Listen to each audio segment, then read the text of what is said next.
mon rêve, c'est de diminuer le stress des jeunes. Ils ont des horaires qui sont hyper longs. On a des journées de cours qui sont extrêmement longues en France. Des devoirs sur table très régulièrement. Donc en fait, le soir on rentre, il faut soit faire justement le cours de rattrapage, les devoirs. On a pour certains et certaines des activités à côté qui sont un peu le moment où on est censé tout lâcher, etc. En fait, il y a très peu de moments de pause. Moi, j'aimerais qu'on ait des classes dans lesquelles il y a du mouvement. J'essaierais de trouver un moyen de redonner du sens et de diminuer le stress quand même.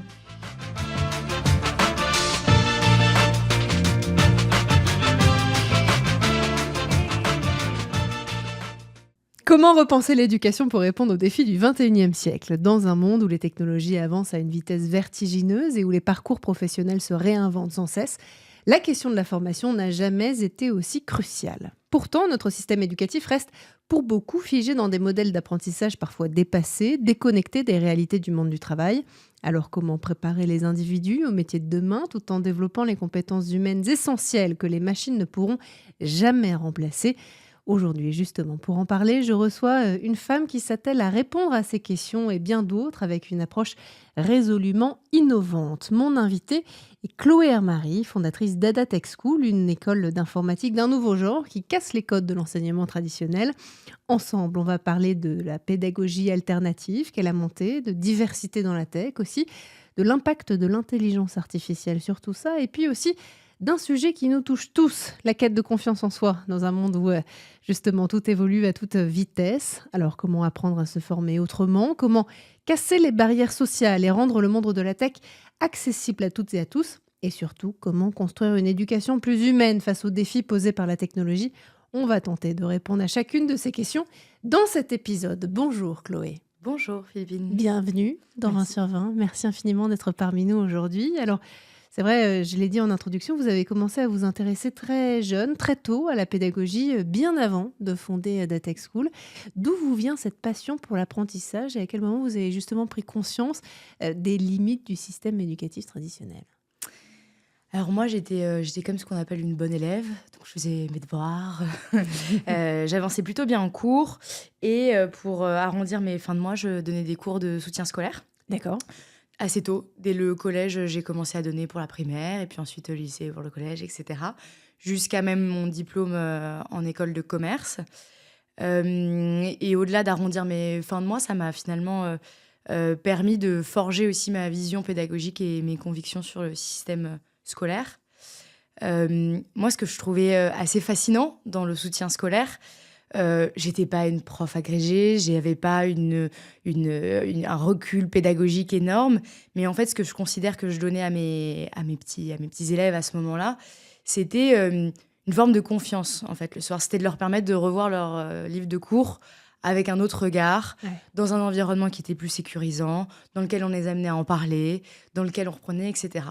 Et en fait, moi, ce que ça m'a fait réaliser, le soutien scolaire, c'était le fait que l'école, de temps en temps, ne met pas dans les dispositions de la réussite, qu'on a un tas d'élèves, d'apprenants ou de personnes qui ont en fait les capacités d'acquérir le savoir, mais qui sont, dans le format pédagogique de l'éducation traditionnelle, bloqués. Et donc, il leur suffit parfois un petit pas de côté, un accompagnement personnel, etc., pour qu'ils reprennent la perspective de leurs capacités et en fait qu'ils réussissent tout simplement. Et donc ça a commencé à me faire réfléchir à ça. C'est de là que vient la passion. Le parcours entrepreneurial ensuite que vous avez eu vous a amené à créer donc une école d'un nouveau genre, c'est le moins qu'on puisse dire, axée notamment sur l'apprentissage de l'informatique par des méthodes alternatives. Là aussi, la tech, ça a toujours été votre truc ? Pas du tout, pour le coup. Pas du tout. Je suis un peu tombée dedans par deux choses, par hasard et puis par opportunité, disons-le, parce que quand on a fait une école de commerce, par contre, on nous apprend à regarder les opportunités de marché. Non, moi, ce qui me poussait du coup depuis le début, c'était lien avec les parcours scolaires justement difficiles. C'était moi, mon indignation, c'est de me dire qu'aujourd'hui, quand on considère les adultes et les acteurs de l'économie d'aujourd'hui, on a un tas de personnes qui sont pas à leur place, pas très convaincus de ce qu'ils font, pas très confiants en eux, bref, pas très épanouis. Ouais. Et selon moi, c'est un gâchis social, c'est un gâchis économique, c'est un gâchis humain aussi. Je pense que les gens sont en colère dans la rue pour ça, en partie. Et donc j'ai voulu m'intéresser au sujet de notamment de l'orientation, en fait. Donc, avant de créer Adatech School, j'ai créé un projet qui s'appelait Talent Me, qui avait vocation à revisiter la manière dont on oriente les jeunes dans leur orientation post-bac. Sacré sujet. Voilà. Parce que je trouvais ça un peu dommage qu'on commence à travailler les sujets, justement, de confiance, de talent, de zone de motivation et de force, souvent en bilan de compétences dans les 30, 40 ans, quand on faisait un petit burn-out et qu'on ne le faisait pas au moment de choisir ses études.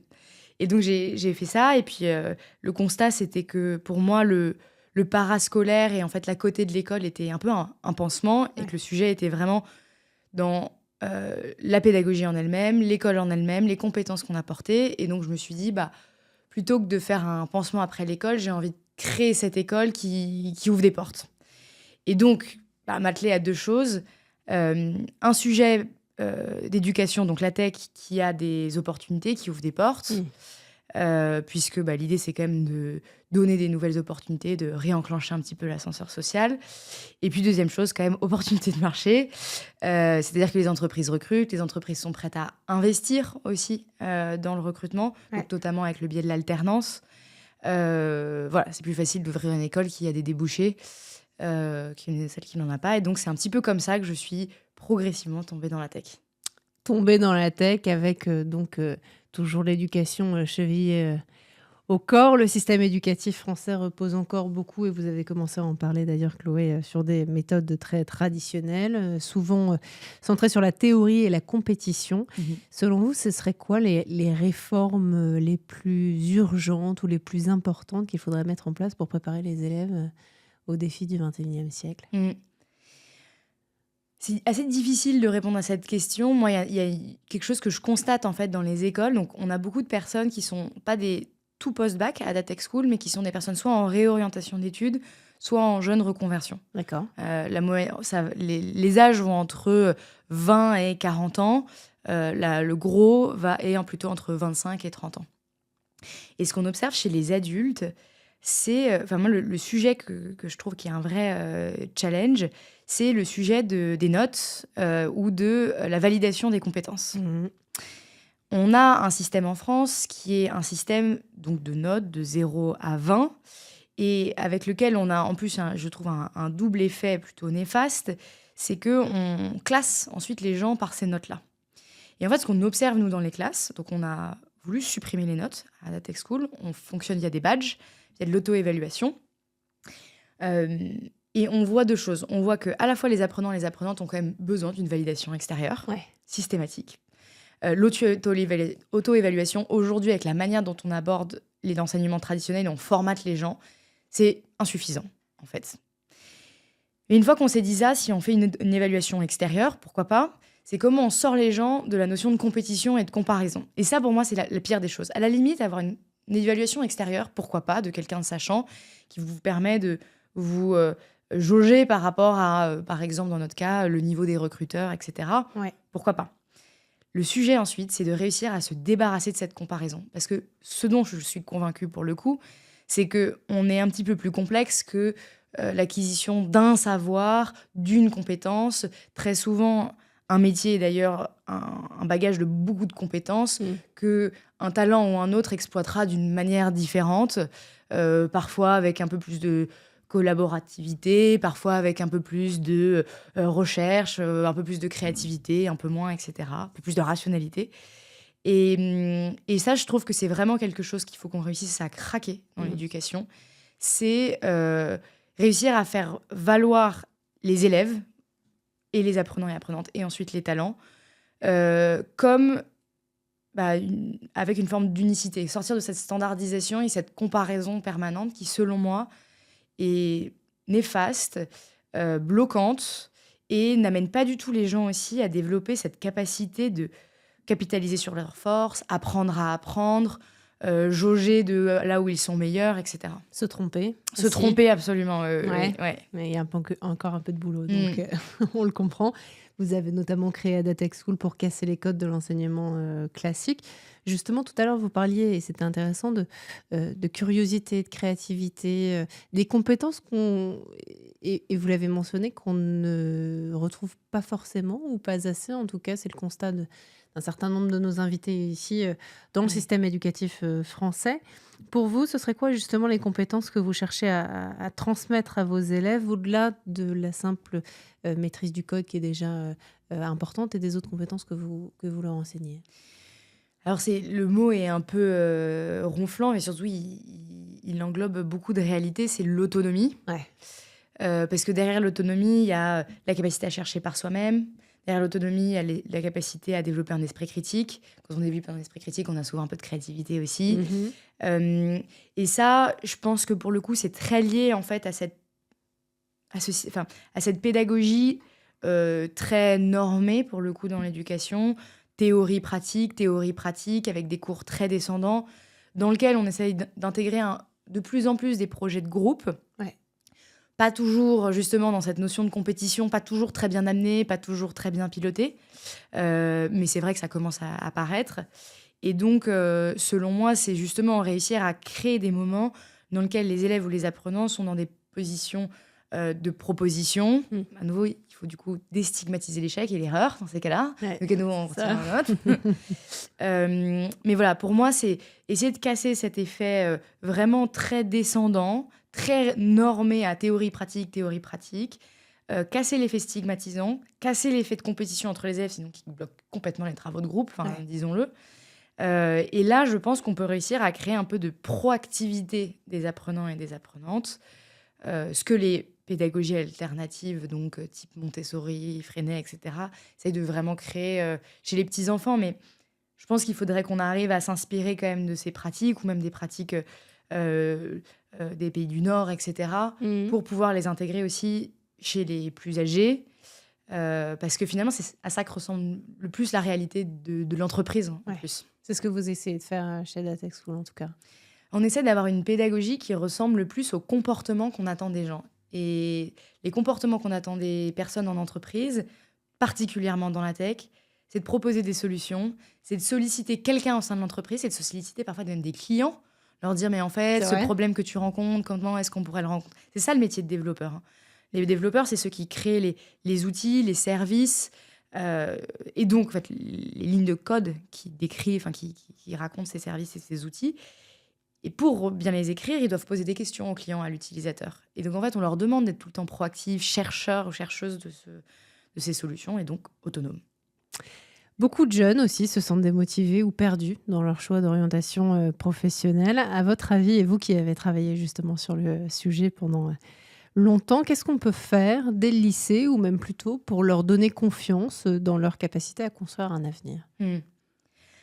Pour moi, le sujet justement de la perte de sens dans l'orientation, elle est liée à ce que vous évoquiez dans l'introduction. C'est que on a une fracture entre la vitesse de développement et de changement du monde du travail, la vitesse de changement de la société et de ses usages, et la proposition de l'éducation et de la formation. Ouais. Et on considère l'orientation comme quelque chose encore de très très figé, de choisir, en tout cas moi ça l'était beaucoup à mon époque, et c'est quand même encore ce que je constate, on fait un choix primordial, quasiment définitif sur son avenir, qui va influencer vraiment, on a l'impression, les 20 prochaines années de notre vie. Or, en fait, ça n'influence très probablement que les 2 prochaines années de notre vie, Ouais. puisque, en fait, l'orientation est continue. C'est vrai dans l'enseignement supérieur, et ça l'est encore plus vrai après dans le monde du travail, où ce qu'on observe, comme je le disais, nous, on s'adresse à beaucoup de personnes qui sont en changement, réorientation, reconversion. On a des parcours de carrière qui sont de plus en plus atypiques. Donc moi, ce que je travaillerais au lycée, c'est déjà cette perception que les parcours peuvent être atypiques, qu'en fait, c'est le choix d'une vie. Donc là, on re-rentre dans la notion d'apprendre à apprendre, autonomie, qu'en fait, le but, c'est moins la pure acquisition du savoir, mais capacité à l'apprendre. Et puis ensuite, je travaillerai vraiment sur quand même le temps qu'on passe à l'extérieur de l'école.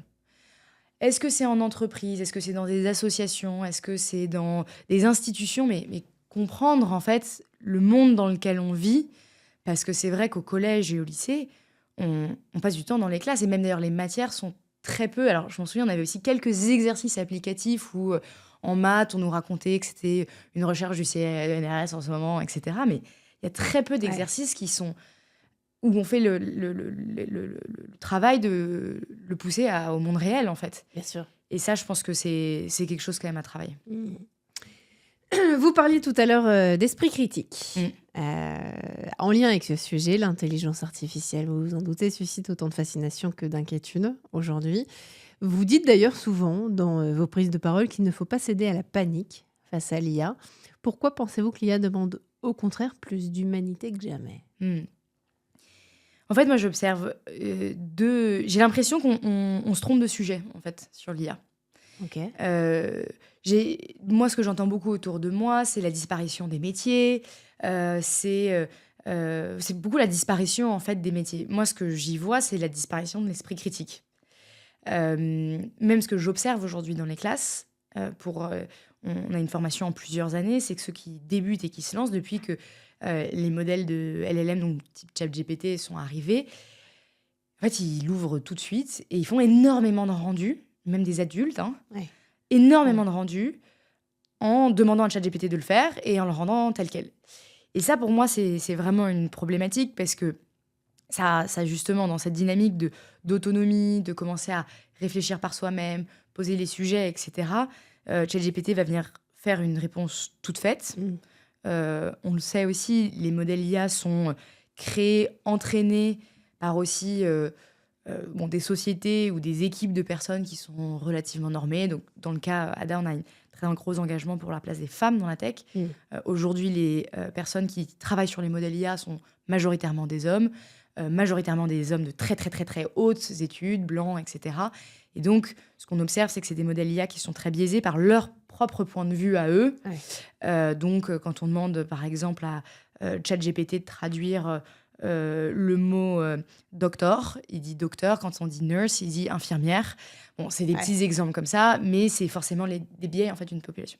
Donc, si dans l'éducation... Donc, moi, ma part d'inquiétude et la mission que je voudrais qu'on se fixe pour l'IA, c'est d'apprendre à l'utiliser pour les jeunes, mais l'intégrer, en fait, déjà dans les programmes, effectivement. D'accord. Mais au lieu, du coup, de la mettre sous le tapis, c'est de l'intégrer progressivement, essayer d'apprendre à s'en servir, justement, faire ce genre de démonstration pour montrer qu'elle n'a que très rarement la réponse exacte et la réponse parfaite, pour qu'on apprenne à s'en servir, à la critiquer, mais à l'utiliser dans le quotidien. Je pense qu'on n'en fera pas on ne pourra pas passer à côté. Moi, ce qui m'inquiète, c'est la révolution aujourd'hui qui frappe, je trouve, en mal le collège et le lycée. C'est une révolution qui est arrivée il y a 20 ans, c'est la révolution d'Internet, c'est la révolution des réseaux sociaux qui provoque énormément de troubles de l'attention, énormément de sujets de cyberharcèlement, etc. Je me dis, la révolution y arrive en ce moment. On ne peut pas laisser, dans 20 ans, réaliser où est-ce qu'on en est arrivé, en fait, dans les classes. Qu'est-ce qu'on aurait dû faire avec les réseaux sociaux, alors, justement? C'est intéressant. Moi, je pense qu'on aurait dû, justement, commencer peut-être à les utiliser, à les intégrer, mais à les réguler, potentiellement aussi intégrer même les professeurs, en fait, sur les classes de réseaux sociaux, de leurs apprenants, de leurs élèves, etc. En fait, on ne peut pas laisser passer ça à côté en se disant que ça ne nous concerne pas. Je pense qu'on doit l'intégrer dans nos pratiques pédagogiques, dans nos pratiques aussi de règlement intérieur des écoles. On ne peut pas se dire que ce qui se passe sur un réseau social ne nous touche pas. En fait, c'est la même chose que si ça se passait à l'intérieur de l'école. Ce qui est souvent d'ailleurs le cas dans le cas de harcèlement scolaire, par exemple. Parfois, certains chefs d'établissement se dédouanent en disant le harcèlement a lieu en ligne, pas dans mon école, donc je ne peux rien faire. Absolument. Sauf que ça concerne tes élèves. En fait, on doit, pour moi, vraiment s'y plonger véritablement et prendre le sujet en main. Voilà. Après, de l'autre côté, d'un point de vue métier, pour moi, l'IA n'est qu'un outil de productivité supplémentaire. Alors, du coup, justement, il pose aussi d'autres sujets, la productivité infinie dans le quotidien, mais ne va pas amener des métiers à parfaitement disparaître du moment où on les pratique avec un esprit critique et on y amène son unicité humaine, sa créativité, voilà, exactement, sa collaboration, etc. Éduquer plutôt qu'interdire. On comprend en tout cas le message. Alors, un autre sujet, vous en avez parlé aussi, la tech, souvent perçue comme un secteur peu inclusif. Alors, on a l'impression, en tout cas d'un point de vue extérieur, que les choses bougent, notamment pour les femmes. Est-ce que c'est un constat que vous faites aussi? À Ada Tech School, existe depuis fin 2019. Ouais. Nous, ce qu'on a pu voir et observer, c'est quand même une volonté quand même franchement quasi massive des entreprises d'ouvrir leur pool de recrutement et d'avoir quand même davantage de femmes dans les équipes, parce que quand même ce qu'on observe, au-delà de l'aspect, donc ce qu'on se disait sur l'IA, ça marche aussi pour toute ligne de code, plus les gens sont différents autour de la table, mieux ils innovent, puisqu'on apporte des points de vue qui sont différents. Donc ça, c'est un constat, on va dire, de performance, d'innovation. Et ensuite, il y a un autre constat, c'est que souvent, c'est des équipes qui sont plus fonctionnelles, dans lesquelles la culture est un peu plus facile, etc. Mais même pour les hommes, une équipe mixte est plus agréable qu'une équipe que d'hommes. Donc on a quand même vu les entreprises vraiment s'atteler à ce sujet-là. Après, en fait, il faut que ça dépasse la pure volonté ressources humaines qui est « Oh, ça serait bien d'avoir un petit peu plus de têtes différentes sur nos photos ». Parce que en fait, ce qui va ensuite derrière, c'est le sujet de la culture d'entreprise, c'est le sujet de la notion notamment de performance. Il y a quand même un truc qui reste encore dans la tech, c'est le fait que un développeur est quelqu'un d'extrêmement passionné, qui ne compte pas ses heures, qui ne compte pas ses nuits, qui pourrait y passer des week-ends en fait à résoudre les problèmes, etc. Et là, on rentre assez vite dans justement ce qu'essaye de prôner des politiques féministes, l'inclusion dans les entreprises, qui sont l'équilibre vie pro-vie personnelle, le fait que le soin de la famille doit être intégré dans le rythme de travail, voilà, le fait que un métier n'est pas une passion, mais un moyen de revenu, et que quand on partage la charge de la famille, on n'a pas le temps de passer ses nuits sur son métier, quoi. Donc voilà, ça, c'est des choses qu'on peut voir et qui doivent encore changer. C'est encore professionnaliser ce métier, qui n'est pas un métier de petit génie qui reste tout seul dans sa cave de nuit. Ouais, c'est ce qu'on peut voir dans les films. Voilà. Et je dis pas que c'est le cas dans les entreprises, mais c'est souvent ce qu'on permet à ces équipes-là, ce qu'on leur permet d'être, ce qu'on leur laisse en tant que culture, etc. Ouais. Et ça doit quand même encore un petit peu changer. Un peu changer. Ouais. Comment vous imaginez le futur de ces métiers avec l'arrivée de l'intelligence artificielle dont on parlait justement ? Est-ce que vous voyez des bouleversements ? Est-ce que vous avez changé aussi vos pratiques pédagogiques avec l'arrivée de ChatGPT ? Je dis ça parce que justement, on a plusieurs années de formation, donc 3 désormais, avec l'alternance. Et donc nous, on l'a intégré dans le bloc de l'alternance comme un outil justement de productivité au service de l'entreprise. En fait, ça vous permet de coder plus vite, de challenger plusieurs options que ChatGPT pourrait vous proposer, de faire une liste en fait de ce que a pu être déjà proposé que dans des librairies, etc. Ouais. Et on l'avait moins intégré dans le début parce qu'on s'était dit justement il faut leur apprendre la base de la base, les racines avant. Bon, on se rend compte que justement c'est là où ce que je disais, on constate que en fait le réflexe c'est de l'ouvrir, etc. Donc là on est en train de l'intégrer aussi dès la première année. Moi, ce que je constate dans le métier, c'est que c'est un outil de productivité, c'est un outil pour aller plus vite, c'est un outil pour consulter une idée, consulter des documentations plus rapidement, etc. Faire des bouts de code qui peuvent être potentiellement plus simples et donc réalisés rapidement. C'est sûr que ça va niveler par le haut le métier, et ça va pour moi valider ce sujet qu'on a toujours défendu avec Ada. On n'a pas besoin de codeurs ou de codeuses. On a besoin d'ingénieurs et d'ingénieuses. On a besoin de têtes penseuses, en fait, des logiciels et de la tech. Pour éviter les biais, notamment. Exactement. Et donc, le sujet est moins, et nous, c'est ce qu'on a toujours dit à nos élèves, d'apprendre un langage et de l'écrire. Mais c'est un petit peu comme aussi la traduction. Hein. C'est un super outil de traduction, ChatGPT. Que de savoir réfléchir, penser une architecture, construire un problème, déconstruire un problème, y répondre, etc. Et donc, on encourage fortement nos apprenants à ne pas se focaliser sur une technologie, pas sur un langage. Le sujet, c'est moins d'apprendre à coder que de raisonner de manière logicielle, donc avec l'ordinateur. Pour celles et ceux qui ne connaissent pas son histoire, Ada Tech School vient du prénom d'une femme qui a longtemps été oubliée, mise en tout cas de côté, dans le secteur de la tech, et pourtant à qui on doit beaucoup. Est-ce que vous voulez bien nous raconter son histoire et pourquoi, pour vous, c'était justement important qu'elle en devienne le nom de votre boîte ? Ouais. Quand j'ai Donc je vais commencer par pourquoi c'était important. Quand j'ai réfléchi au nom d'Adatex School, avant qu'il existe, je voulais un nom d'école de tech qui raconte une autre histoire de la tech, et qui permette un peu de prendre aussi le contre-pied justement de cette imagerie un petit peu fermée, boîte noire, geek, très masculine, etc. Ouais. Et donc je me suis intéressée à l'histoire de l'informatique, et je suis tombée sur le nom d'Ada Lovelace. Donc Ada Lovelace, c'est une chercheuse plutôt mathématicienne, à cheval entre le 18e et 19e siècle, qui était une mathématicienne qui travaillait avec un autre mathématicien qui s'appelait Charles Babbage. Et ils ont conçu à deux, enfin, elle a récupéré ses travaux et elle a conçu une machine qui permettait, en fait, avec des cartes, de programmer, grâce à une suite d'instructions, Mmh. un calcul.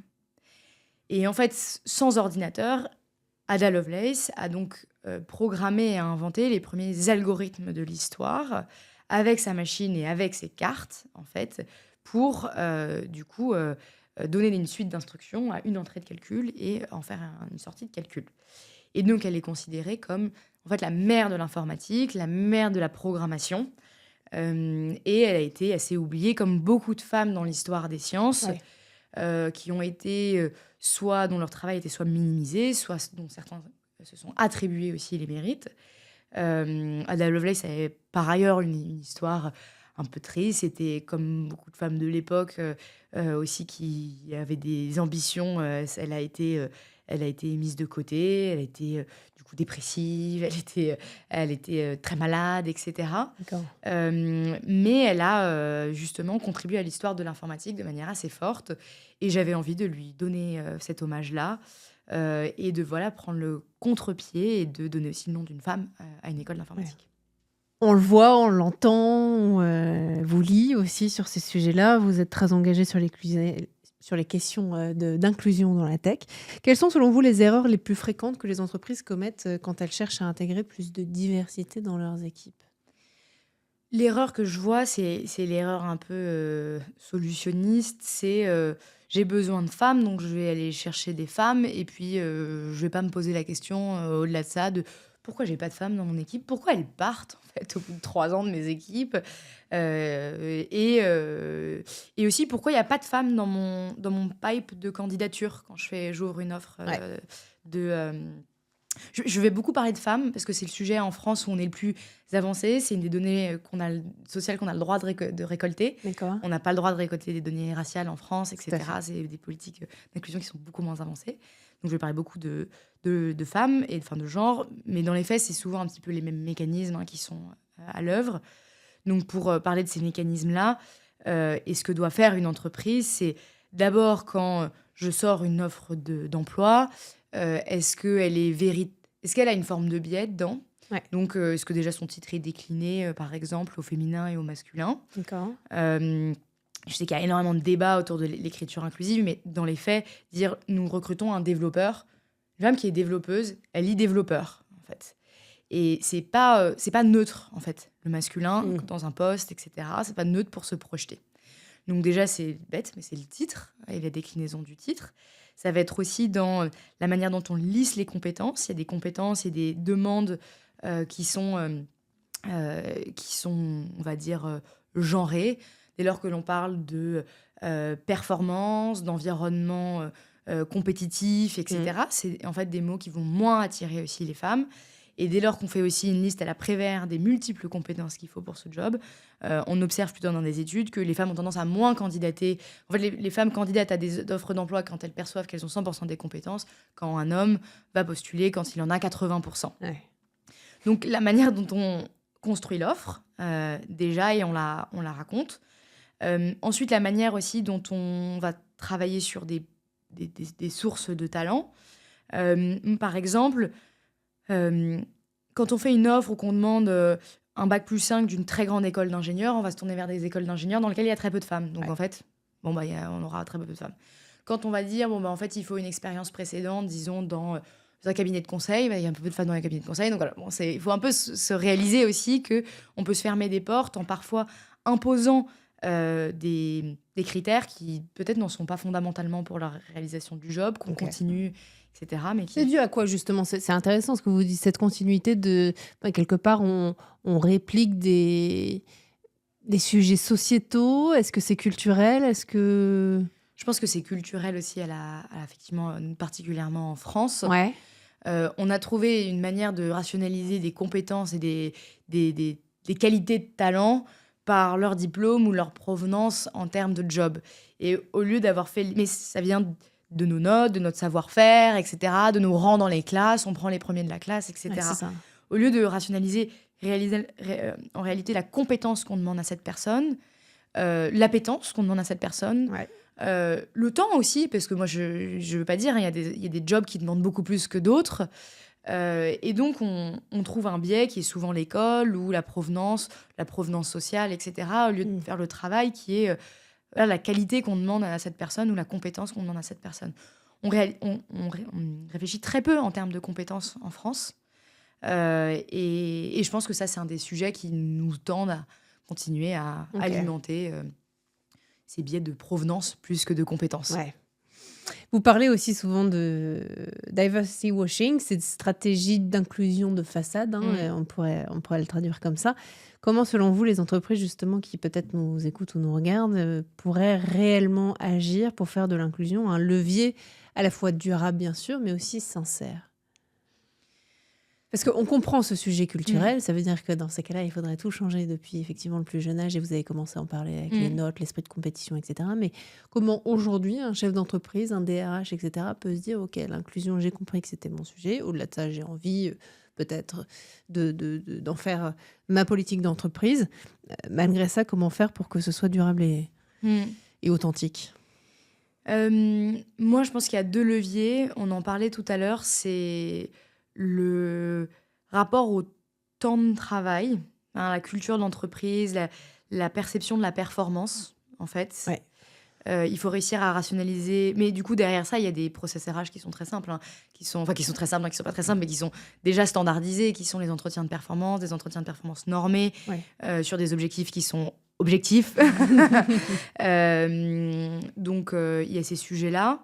Je pense qu'il y a aussi derrière ces sujets de temps de travail, je pense qu'il y a les sujets des congés parentaux.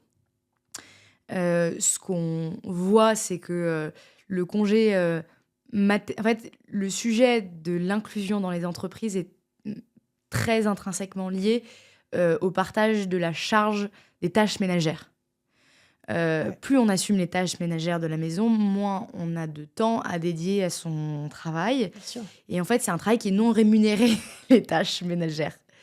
Et en fait, ça apparaît quand même assez rapidement avec notamment la naissance des enfants, puisque le congé maternité est un congé plus long pour les femmes. Elles acquièrent à ce moment-là une sorte on va dire de surcompétence par rapport à leur mari ou leur compagnon.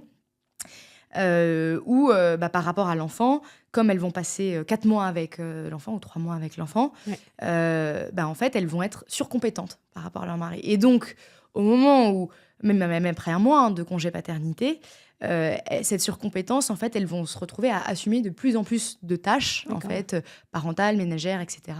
Et c'est là où on peut voir des écarts se creuser sur la charge, en fait, à la maison, Bien sûr. du travail de la maison. Et ça, je pense que le congé parental ou le congé second parent peut aider ce partage pour éviter cette surcompétence d'un des parents qui, du coup, devient le super-héros ménager de la maison. Chose qui est toujours, quasiment pris sur le temps de travail, en fait, finalement. Bien sûr. Donc ça, je dirais ça, le sujet du temps de travail, de la performance, des revues de performance et d'évaluation. Et ensuite, le sujet de l'inclusion, pour moi, c'est un sujet qui est intrinsèquement lié au sujet de la formation. Parce que comme on se dit que les gens arrivent avec des talents différents, avec des horizons différents, les gens ont des besoins d'accompagnement et de développement des compétences différents. Ouais. Et pour moi, c'est vraiment lié au fait que, à nouveau, cette idée qu'on apprend toute la vie, l'entreprise a aussi une responsabilité de formation et d'éducation pour permettre à ces mini plafonds de verre ou à ces talents différents d'évoluer au sein des entreprises et à devenir aussi des acteurs et des actrices aussi pertinents en fait, pour la vie de l'entreprise. Donc voilà, je dirais évaluation de la performance, travailler sur des évaluations et des suivis objectifs, réguliers, temps de travail et notamment autour du sujet des congés parentaux et formation. Ça en fait Ouais, du ça en boulot, mais c'est nécessaire. Bah, en tout cas, si on veut s'attaquer au sujet de l'inclusion, je pense que c'est quand même des leviers, en fait, et qui sont des leviers, je pense, très liés aussi à la performance de l'entreprise, finalement. On ne J'allais peut pas vous dire, demander à être une entreprise compétitive, en croissance, qui prend des parts de marché si on ne travaille pas sur la performance de ses salariés, leur formation et leur rétention par rapport à leur vie personnelle c'est et vrai. professionnelle. On peut se poser la question aussi de si la diversité en entreprise, c'est une obligation morale ou un devoir de performance aussi. Ça, on peut en parler pendant des heures. Il va falloir que l'Express pense à un nouveau podcast sur le sujet. Mais en tout cas, on a bien compris votre point de vue. Je voudrais aussi qu'on parle d'un autre sujet qui vous tient à cœur, celui de la confiance en soi, très lié bien sûr à la création de vos différents projets, de votre parcours. On l'a dit, vous avez créé plusieurs projets entrepreneuriaux. Et à titre personnel, qu'est-ce que vous a appris justement l'entrepreneuriat que vous n'auriez jamais appris ailleurs et notamment dans votre parcours scolaire et universitaire? En fait, moi, j'ai découvert, parce que du coup, en plus, mes parcours entrepreneurs et les projets d'entreprise que j'ai créés, c'était toujours effectivement très lié à développer la confiance des gens, etc. Oui. Malgré mes études, etc., je suis sortie de mes études avec la sensation de ne pas avoir confiance en moi. Et j'ai l'impression que cette confiance, et ce que j'ai observé aussi chez mes élèves, en fait, elle se gagnait en faisant, en fait. Et je trouve qu'il y a quelque chose qui est très présent aujourd'hui dans toutes aussi ces tendances de développement personnel, de développement des potentiels, d'écoute de soi, etc. C'est j'ai pas confiance en moi, j'ai pas confiance en moi, j'ai pas confiance en moi. Ouais. Et moi, ce que je dis à nos apprenants et à nos apprenantes, on gagne que en faisant, en fait, et en réalisant, et du coup aussi en faisant des erreurs, Bien en sûr. acceptant ces erreurs, en les réalisant, en les dépassant, etc., en faisant face à l'adversité, en se réalisant qu'on est toujours vivant face à l'adversité, etc., Mhm. et donc en s'y confrontant. Et donc pour moi, la confiance en soi est très liée à justement la difficulté, le fait de se mettre en difficulté, à la prise de risque, donc notamment à l'entrepreneuriat, mais aussi par exemple dans nos parcours de reconversion de nos apprenants. Ils nous le disent toujours, mais moi j'ai pas confiance en moi, mais moi j'ai pas confiance en moi. Mais fais un pas après l'autre, fais ce projet, puis un autre, puis ensuite fais ta première candidature, prends-toi ton premier nom en entretien, etc. Et ça s'acquiert comme ça, mais je trouve en tout cas qu'il y a beaucoup aujourd'hui cette recherche de la confiance en soi. Je pense qu'on ne l'a jamais vraiment. Je pense qu'on ne l'obtient jamais vraiment. On a D'accord. l'impression de faire face à des gens qui ont confiance en eux face à nous. C'est ce que j'allais vous dire. Ouais. Et je pense que personne n'a vraiment confiance en soi. Ouais. Et qu'on gagne on va dire, en taille dans le costume quand on se met à faire, quand on se met à se planter. Et à nouveau, c'est ce qu'on se dit à l'éducation, il faut qu'on pousse les gens à faire par eux-mêmes. On pousse les gens à se planter. Ouais. Et on les pousse à réessayer, quoi. Parce que je pense que c'est vraiment comme ça qu'on prend la mesure de notre capacité à rebondir. Et c'est ça, la confiance en soi, c'est en fait notre capacité à trouver des ressources et à trouver une solution alternative, en fait. Alors, en ce sens, est-ce que justement l'entrepreneuriat... Ah bah, c'est l'école de ça. Ouais. Parce que vous parlez d'ailleurs souvent de l'entrepreneuriat comme l'école de la vie. Ouais. C'est... on l'a vécu tous les deux. C'est vrai que c'est une aventure absolument formatrice, au-delà des succès, des échecs, qu'ils soient financiers ou autres. Mais c'est intéressant cette notion de confiance en soi, parce que c'est une question que se pose à l'heure où on enregistre ce podcast. On est en plein dans Parcoursup. De nombreux jeunes et à peu près toutes les familles de France se posent la question de qu'est-ce que va faire mon enfant, ma fille, qu'est-ce que moi je vais faire en tant que jeune, etc. On leur demande aussi de faire un choix très tôt dans leur scolarité, et en même temps on leur dit mais ce choix-là il va te suivre tout au long de ta vie, de ta carrière. Et d'un autre côté, très paradoxalement, là où justement nos parents, nos grands-parents avant avaient des carrières très linéaires avec le CDI comme Graal dans le grand groupe, où on passe 30 ans à évoluer de poste en poste, etc., dans la hiérarchie. Aujourd'hui, les jeunes, en 20 ans de carrière, vont exercer à peu près 10 à 15 métiers. Ouais. Donc, est-ce que l'orientation, justement, pardon, je reviens un peu sur ce sujet, mais en fait, tout ça est très lié, la confiance en soi, l'entrepreneuriat aussi qui est, j'allais dire, très nouveau, oui, par rapport aux générations précédentes. Avant, quand on était entrepreneur, c'était plus de l'artisanat. Là, quelque part, on peut entreprendre aussi sa vie. C'est quelque chose de nouveau. Est-ce qu'aujourd'hui, pour les jeunes peut-être qui nous écoutent, vous les poussez justement à se diriger vers l'entrepreneuriat comme école de la vie, comme, pour peut-être apprendre aussi à avoir confiance en soi, mais aussi à trouver ce qui les passionne vraiment pour éviter derrière une réorientation? Ouais, ça m'évoque deux choses qu'on se dit. La première, c'est que donc moi, j'étais bonne élève. J'ai eu l'impression qu'on a passé du coup 25 ans d'études à me dire il y a une bonne réponse et il y a des mauvaises réponses. Mais il y a une bonne réponse. Il y a du blanc et du noir. Et tu dois toujours trouver le blanc, en fait. Ouais. Et ce que m'a appris l'entrepreneuriat, c'est qu'en fait, il y a du gris et qu'il y a plusieurs bonnes réponses, il y a plusieurs moyennes réponses, il y a plusieurs mauvaises réponses aussi, mais qu'il y a en fait une tonne de décisions ou de choix, justement, et donc là, on parle d'orientation, il y a plein de choix, et il n'y a pas un bon choix. Et il n'y a pas plein de mauvais choix et un bon choix, il y a très probablement plein de bons choix, plein de choix moyens, plein de choix, et tout est potentiellement, en fait, un peu réversible. Et je pense que c'est encore plus vrai dans ce qu'on se dit dans un monde d'aujourd'hui qui est un monde ambigu, ambivalent, très changeant. Il y a en fait une tonne de réponses et de choix à faire, mais il ne faut pas se dire que... et c'est vrai du coup pour l'orientation, et je trouve que c'est du coup vrai dans l'entrepreneuriat, où on prend une tonne de décisions qui influencent d'autres décisions après. Et en fait, il faut faire avec, finalement. Et c'est des décisions qui sont tout le temps un petit peu grises, quoi. Bon, parfois plus blanches que noires, mais elles sont jamais... En fait, elles sont rarement parfaites. Et je pense que, voilà, moi, je dirais que il faut se dire qu'il n'y a pas de réponse parfaite aujourd'hui. Et pour revenir à la question, du coup, de est-ce que je dirais à tout le monde d'entreprendre, je pense qu'il y a plein de manières d'entreprendre différentes.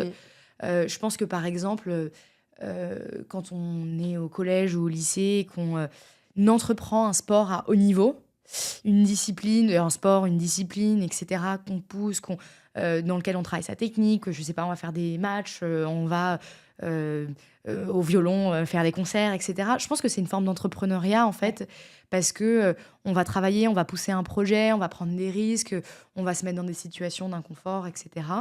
Ça peut être le cas dans une association. Donner des cours de soutien scolaire, c'est entreprendre aussi. C'est se retrouver face à quelqu'un et de trouver des solutions. Et voilà, je pense qu'il y a plein de manières d'entreprendre dans sa vie, dans ses études, à côté de ses études. Et je pousserais les gens à prendre ces décisions pour eux, parce que ça permet de prendre la mesure de ce que c'est de prendre une décision pour soi, qu'on a prise, de l'assumer et de se dire, bon, bah, qu'est-ce que c'est ensuite ? Parce que c'est beaucoup plus facile, je trouve, d'assumer une décision qu'on a prise soi-même, plutôt qu'on s'est laissé prendre par ses parents, etc. Et de se dire, bon, bah, maintenant, je dois rebondir, quoi. Donc voilà, donc je pense que beaucoup de décisions grises, et ça sera encore plus vrai, enfin, c'est encore plus vrai aujourd'hui. Et ensuite, on peut reprendre de plein de manières, avoir plein de projets scolaires, parascolaires, périscolaires, qui sont liés à l'entrepreneuriat, mais qui ne nécessitent pas forcément de créer une entreprise, quoi. Si vous pouviez redéfinir l'enseignement supérieur du futur en 1, 2 ou 3 principes fondamentaux, qu'est-ce que ce serait? Si vous étiez demain ministre de l'enseignement supérieur, qu'est-ce que vous feriez? Alors en fait, moi, comment dire? Ça va être compliqué, hein. Non, mais mon rêve, c'est de diminuer le stress des jeunes.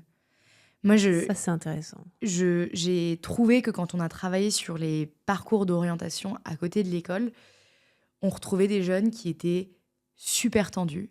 En fait, qui n'avaient plus le temps d'y penser, parce que ils ont des horaires qui sont franchement, qui sont hyper longs. On a des journées de cours qui sont extrêmement longues en France. Ils ont des DS très réguliers, des devoirs sur table très régulièrement. Donc, en fait, Le soir, on rentre, il faut soit faire justement le cours de rattrapage, les devoirs. On a, pour certains et certaines, des activités à côté qui sont un peu le moment où, On est censé tout lâcher. voilà, on est censé tout lâcher, etc. En fait, il y a très peu de moments de pause. Ouais. Donc moi, j'essaierai de trouver un moyen de redonner du sens et de diminuer le stress quand même de ce moment-là, qui est un moment où, du coup, on ne leur permet pas de trouver leur sens, leur projet d'à côté, ou de, par exemple, quand on a un projet de groupe, je me rappelle, c'était vraiment tout le temps le truc qui passait à l'as, parce qu'on était tellement stressé par les autres trucs que c'était pas le projet de groupe qu'on travaillait. Or, ce qu'on se dit, c'était potentiellement les moments pédagogiques qui sont des moments hyper pertinents pour l'acquisition d'autres compétences. Oui, bien sûr.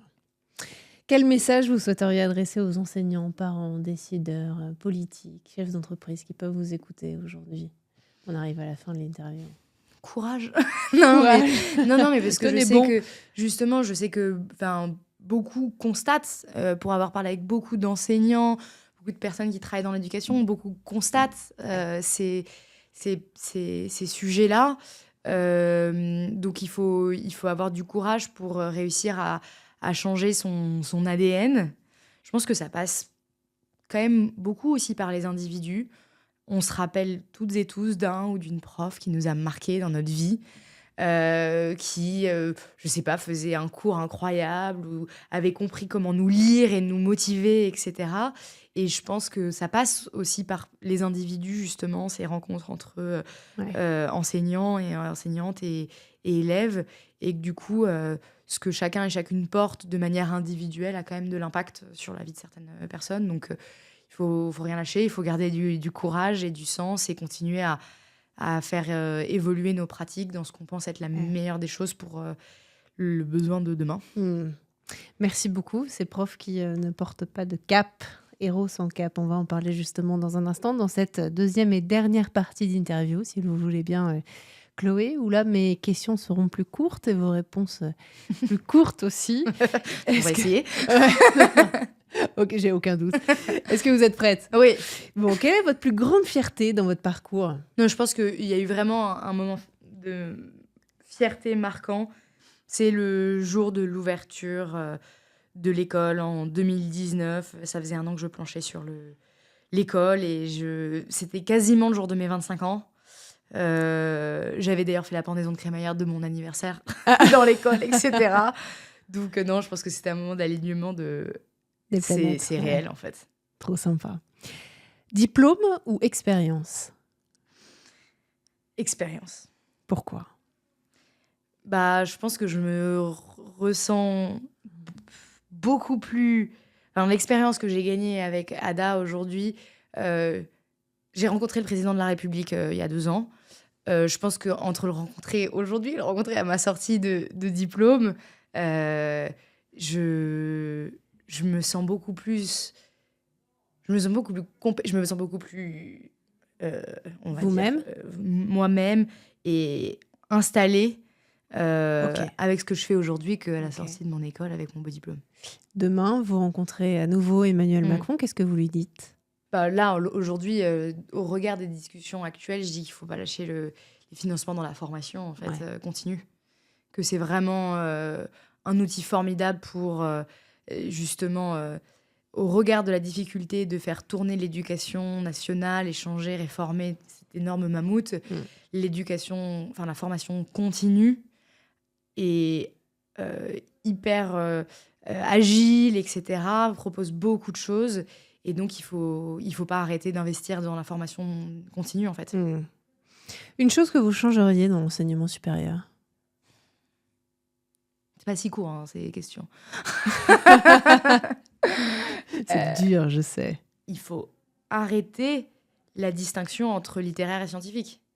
Je sais que c'était la vocation de justement la réforme du lycée, etc. Ouais. Mais dans les faits, ça n'a pas si bien marché que ça.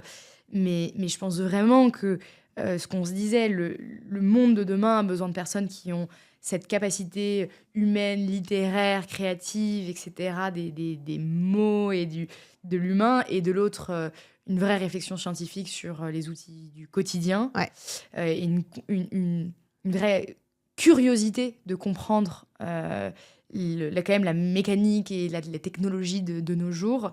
Et je pense qu'il faut réussir à réconcilier en fait ces deux mondes pour faire des gens qui sont vraiment complets et vraiment aptes à développer cet esprit critique et être les acteurs et actrices du monde de demain. Une idée fausse que les gens ont sur les métiers de la tech. Que c'est des métiers purement scientifiques. Ouais. C'est des métiers en fait qui sont des métiers créatifs, voire même littéraires. Hein. On écrit des langages, etc. On travaille une syntaxe. On appelle ça même du clean code. On écrit un code qui est propre, lisible, utilisable par les autres. C'est pas des métiers qui sont purement scientifiques.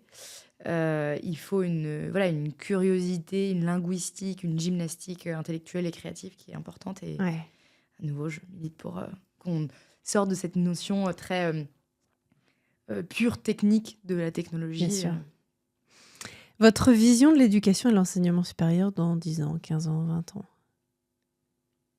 Moi, j'aimerais qu'on ait des classes dans lesquelles il y a du mouvement, dans lesquelles on voit... Même physiquement, c'est ça? Physiquement, exactement. Exactement. Dans lesquelles, dans lesquelles on voit les gens se lever, aller voir quelqu'un, etc. Trouver des solutions sur l'ordinateur de la classe, etc.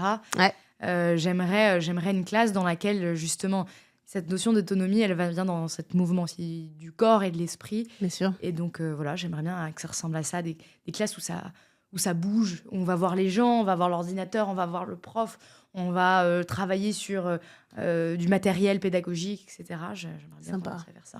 Sympa, effectivement. Est-ce qu'il y a un livre qui vous a inspiré dans votre aventure entrepreneuriale?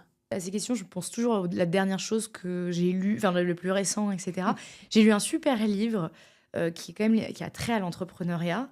Là, c'est complètement ça paraît un peu clivant par rapport à notre sujet, qui s'appelle Les Frères Lehman, qui est sur l'histoire de la banque des Lehman Brothers, de leur création en 1800.